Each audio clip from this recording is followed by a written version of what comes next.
ये सेक्टर में जितने लोगों ने पहले इन्वेस्ट किया या चीज़ें की तो उसमें से कई लोगों को नुकसान उठाना पड़ा। तो इस्लामाबाद की extension is the best option जहाँ पर आप इन्वेस्ट कर सकते हैं। हरी भरी सोसाइटी है, 1000+ families are living here, school, hospital, commercials, football ground, cricket ground, everything is available here. अस्सलाम वालेकुम मिस मेमूना, कैसी हैं आप? वालेकुम अस्सलाम, आई एम गुड, आप कैसे हैं? अल्हम्दुलिल्लाह। सो आज हमारा बड़ा डिफरेंट सा टॉपिक है कि ओवरसीज़ पाकिस्तानीज़ को प्रॉब्लम क्या आती है पाकिस्तान में इन्वेस्ट करने से।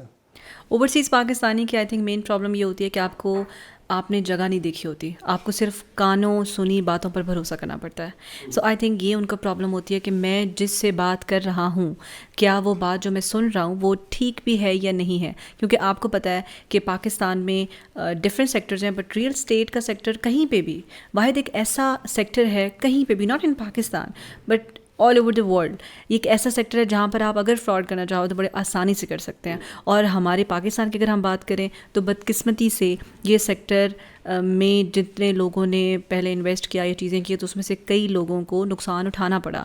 सो ओवरसीज़ क्लाइंट इस वजह से बहुत ज़्यादा डरे में, तो उनको सबसे ज़्यादा खदशा तो यही होता है कि मैं जो सुन रहा हूँ, सुनने में तो चीज़ें बहुत खूबसूरत, बहुत अच्छी लग रही हैं, बहुत फैसिनेट कर रही हैं, लेकिन क्या ये हकीकत पे मबनी भी हैं या नहीं है। तो I think major issue overseas को यही होता है। सो लेट्स से हम ओवरसीज़ पाकिस्तानी हूँ, मेरे जेब में बड़े पैसे हैं जो कि अभी नहीं है, अभी आप पाकिस्तान में हैं ना? इमेजिन कर लेते हैं, ठीक है।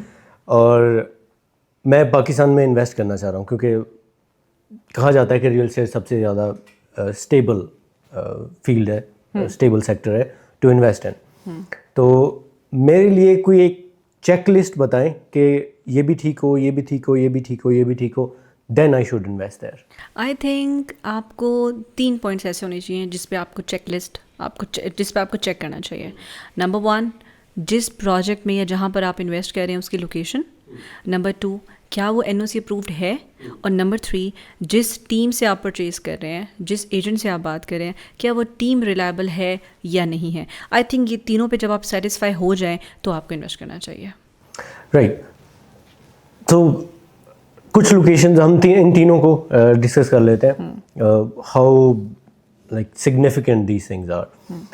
लोकेशन, ऐसी कौन सी लोकेशन है इस्लामाबाद में इस वक्त जिन पे हम इन्वेस्ट कर सकते हैं? देखिए, अगर हम अभी बात करें in the heart of Islamabad, जैसे न्यू ब्लू एरिया आपने सुना होगा नाम, वहाँ पर इवन अपर क्लास के लिए भी it is difficult to invest there, क्योंकि वहाँ पर आपको छोटे से छोटा प्लॉट अगर मिलेगा तो वो आपको अरबों में मिलेगा। ठीक है। सो अगर आप इन्वेस्टमेंट करना चाह रहे हैं in Islamabad, in the territory of Islamabad, तो इस्लामाबाद की extension is the best option जहाँ पर आप इन्वेस्ट कर सकते हैं। लेट्स सपोज अगर हम इस एरिया की बात करें जो कि टूवर्ड्स M1 या टूवर्ड्स M2 है, जहाँ पर एक्सटेंशन हो रही है, जैसे थलिया इंटरचेंज के करीब आप कर लें या तरनौल फतेहजंग इंटरचेंज के करीब M1 पे आप कर लें, वहाँ पर right now is the best option. क्यों? क्योंकि एक तो वो एयरपोर्ट बिल्कुल करीब है, न्यू इंटरनेशनल पर इस्लामाबाद के करीब, और जैसे कि हम ओवरसीज़ पाकिस्तानी की बात करें तो वो तो वैसे ही उनके लिए बहुत ज़्यादा फीसिबल है। उसके साथ साथ ये वो जगह हैं जो कि आबाद हैं। ये वो जगह नहीं है कि जहाँ पर आपने इन्वेस्टमेंट कर ली तो आपको 10 साल इंतज़ार करना पड़ेगा कि वहाँ पर फंक्शनैलिटी आएगी, वहाँ पर फंक्शनल होंगी वो चीज़ें, तो मैं वहाँ पर अपनी फैमिली के साथ शिफ्ट करूँगा। ऐसा नहीं है। Let's suppose right now if I am sitting in Faisal town phase 1, Faisal town phase 1 is basically located on M1 motorway. अब ये क्या है कि ये एक हरी भरी सोसाइटी है, 1000+ families are living here, school, hospital, commercials, football ground, cricket ground, everything is available here. If I purchase a plot here, यहाँ पे मैं घर परचेज़ करती हूँ, तो मुझे कहीं इधर उधर जाने की ज़रूरत नहीं है बेसिक अमेनिटीज़ के लिए, बेसिक चीज़ों के लिए। सो आई थिंक लोकेशन वाइज अगर हम देखें तो नियरेस्ट टू थलिया इंटरचेंज और nearest to Tarnaul Fateh Jang interchange ही की जगह वो हैं जो कि इस वक्त आबाद भी हैं और एयरपोर्ट के करीब भी हैं। M1 motorway, M2 motorway, CPEC road Punjab वाली साइड पर, और आई थिंक ये basically gateway to Islamabad है। तो ये वो जगह है जहाँ पर आपको अभी इस वक्त इंस्टॉलमेंट पे भी चीज़ें मिल जाएंगी, जहाँ पर अगर आप कैश पे भी परचेज़ करना चाहें तो एक रीज़नेबल अमाउंट में आपको अच्छी चीज़ मिल सकती है। So this is basically I think location wise this is the good option right now. Right. So you think कि this is gonna be the next big thing जो areas I think this is going to be the next zero point of Islamabad, चूँकि आपको पता है कि अभी societies extend हो चुकी हैं चक्री तक, इस्लामाबाद ने एक्सटेंड होना है ना, अब इस्लामाबाद टुवर्ड्स मरी एक्सटेंड नहीं हो सकता, क्योंकि जैसे ही आप जाते हैं बारह का उससे आगे मरी स्टार्ट हो जाता है। इस्लामाबाद की एक्सटेंशन राइट नाउ पॉसिबली इस साइड पर है, तो ये इन फ्यूचर 0 पॉइंट होगा, क्योंकि पंजाब, आपका KPK, आपके मुख्तलिफ सिटीज़ इस एरिया से कनेक्टेड है। Just like Lahore, Just like Lahore. 20 साल पहले जौहर टाउन वाज, लाहौर से दूर समझा जाता था, आज it's in the middle of Lahore. In the middle of Lahore, exactly. Most important NOCs एक इन्वेस्टर्स के लिए जिनका उसको चेक करना चाहिए कि this is the best, this is what to look for. NOC किसी भी प्रोजेक्ट की एक नहीं होती है, there are multiple NOCs। So इसमें जो सबसे आप ये समझें कि इम्पॉर्टेंट NOC होती है, वो होती है आपकी अथॉरिटी जिसके अंडर आपका प्रोजेक्ट होता है। लेट सपोज अगर मैं फैसल टाउन की बात करूँ, मैं फैसल टाउन का क्यों नाम ले रही हूँ, क्योंकि जो हम लोकेशन वाइज जिसकी बात कर रहे हैं फैसल टाउन उस पर पूरा उतरता है, और ये एक वाहिद ऐसी सोसाइटी है जिसमें ज़्यादातर लोग जानते हैं इस चीज़ को। सो फैसल टाउन की लेट सपोज हम बात करें तो ये आती है under the jurisdiction of Rawalpindi development authority. तो इसकी NOC क्लाइंट्स को देखना चाहिए कि क्या ये RDA से अप्रूव्ड है। इसी तरह अगर हम बात करते हैं पार्कवे सिटी इस्लामाबाद की, या अगर हम इस्लामाबाद की मल्टीपल सेक्टर्स की बात करते हैं, तो वो आता है कैपिटल डेवलपमेंट अथॉरिटी के अंडर। सो जिस अथॉरिटी के अंडर आपका प्रोजेक्ट आ रहा है, सबसे पहले और प्रीमियम NOC आपकी वहाँ से ज़रूरी है अप्रूव होना, ठीक है। CDA हो गया, RDA हो गया। सो वो अब लेट सपोज जैसे हाई राइजेस होते हैं या एयरपोर्ट के करीब जो प्रोजेक्ट बन रहे होते हैं, फिर चाहे वो घर बन रहे हैं या वो स्पेशल हाई राइजेस वगैरह बन रहे हैं, तो हाई राइजेस के लिए RDA की NOC इनफ नहीं होगी। RDA के साथ साथ आपकी सिविल एविएशन अथॉरिटी ने भी आपको अप्रूवल देनी है। क्यों? क्योंकि एयरपोर्ट करीब है। एयरपोर्ट की वजह से आपको सिविल एविएशन अथॉरिटी की NOC की भी ज़रूरत पड़ेगी। इसी के साथ साथ अक्सर इन्वायरमेंट प्रोटेक्शन एजेंसी की भी NOC आपको ज़रूरत पड़ती है, बिकॉज आप जब भी कंस्ट्रक्शन करते हो तो डेफिनेटली इन्वायरमेंट इफेक्ट होता है। तो आपके कुछ मेजरमेंट्स के अकॉर्डिंगली आपको EPA भी NOC देता है। सो ये कुछ मेजर NOCs है जिनका अप्रूव होना बहुत ज़्यादा ज़रूरी है। सो क्लाइंट्स को ये चीज़ें देखनी चाहिए। तीसरी चीज़ आपने बताई थी सेल्स टीम जो मार्केटिंग टीम है। व्हाई इज़ दिस इम्पोर्टेंट कि ये चेकलिस्ट का हिस्सा है? क्योंकि अगर आप देखें तो रियल एस्टेट के, जैसे मैंने आपको पहले बताया कि वाहिद ऐसा सेक्टर है जहाँ पर आपको फ्रॉड भी होते हैं, और ओवरसीज़ क्लाइंट्स चूँकि वो पाकिस्तान में नहीं होते तो उनको नहीं पता होता कि क्या चीज़ चल रही है। सो जब आप मार्केटिंग टीम की बात करें या आप जब सेल्स टीम की बात करें, तो marketing I think is the backbone of any sector, ठीक है। आपकी कोई भी आप बिज़नेस कर रहे हो, अगर आप मार्केटिंग नहीं कर रहे तो आई थिंक कि आप कहीं ना कहीं लैग कर रहे हो। सो लेट सपोज अगर हम रियल एस्टेट की बात करते हैं, तो मार्केटिंग टीम ने आपको रियल चीज़ें दिखानी होती हैं, आपको बताना होता है कि जी हम इस वक्त यहाँ पर हैं। मार्केटिंग टीम बेसिकली आपको सच और झूठ या रियल और विजुअल चीज़ों का आपको डिफरेंस बता रही होती है। देखिए, सेल्स एंड मार्केटिंग पार्टनर की बहुत इंपॉर्टेंट रोल होता है आपका, आप किस से बात कर रहे हो। देखिए, डेवलपर और दो तरह के हैंड्स होते हैं जो कि एक प्रोजेक्ट को सक्सेसफुल बनाते हैं। नंबर 1 इज़ डेवलपर जो कि डेवलपमेंट कर रहे होते हैं। Number 2 is sales and marketing की टीम जो कि उस प्रोजेक्ट को मार्केटाइज कर रहे होते हैं और उसके साथ साथ उस प्रोजेक्ट को सेल करने में हेल्प कर रहे होते हैं, ठीक है। ओवरसीज़ क्लाइंट स्पेशली जब भी वो इन्वेस्टमेंट करते हैं, हम पाकिस्तान के सिनेरियो की डिस्कशन कर रहे हैं तो हम पाकिस्तान की एग्जांपल लेंगे, तो जो पाकिस्तान से बाहर ओवरसीज़ क्लाइंट्स बैठे हुए हैं वो पूछें, वो डिस्कस करें, वो मार्केटिंग मटीरियल उनसे लें, इस वक्त की प्रोजेक्ट की क्या कंस्ट्रक्शन है, क्या अपडेट्स हैं, वो उनसे लिया करें।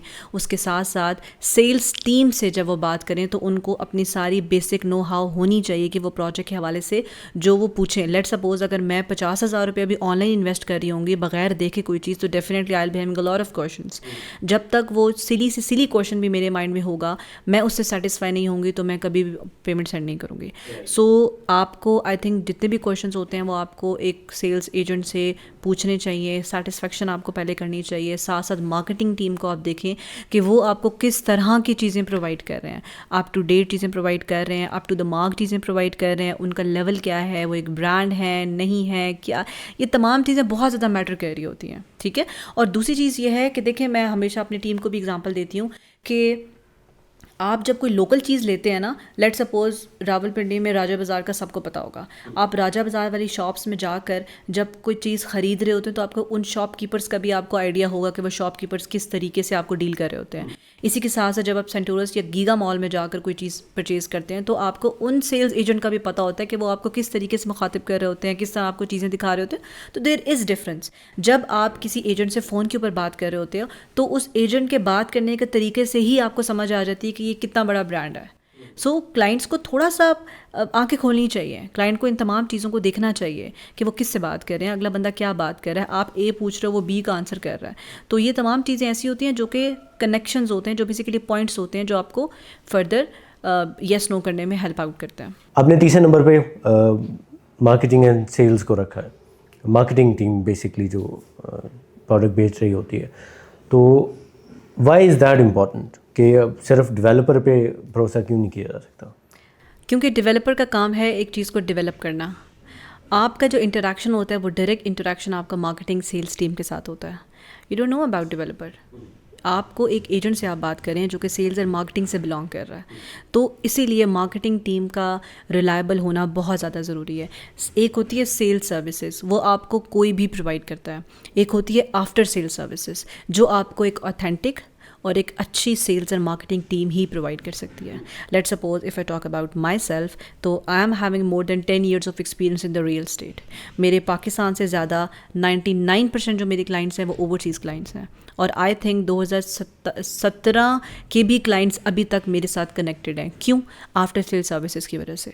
कई क्लाइंट ऐसे हैं जिन्होंने मुझे आज तक देखा भी नहीं है, लेकिन फिर भी वो मुझसे मल्टीपल इन्वेस्टमेंट्स कर चुके हैं आफ्टर सेल सर्विसेज की वजह से। So I am not selling myself actually, but मैं आपको एक एग्जाम्पल दे रही हूँ कि आफ्टर सेल सर्विसेज बहुत ज़्यादा ज़रूरी हैं।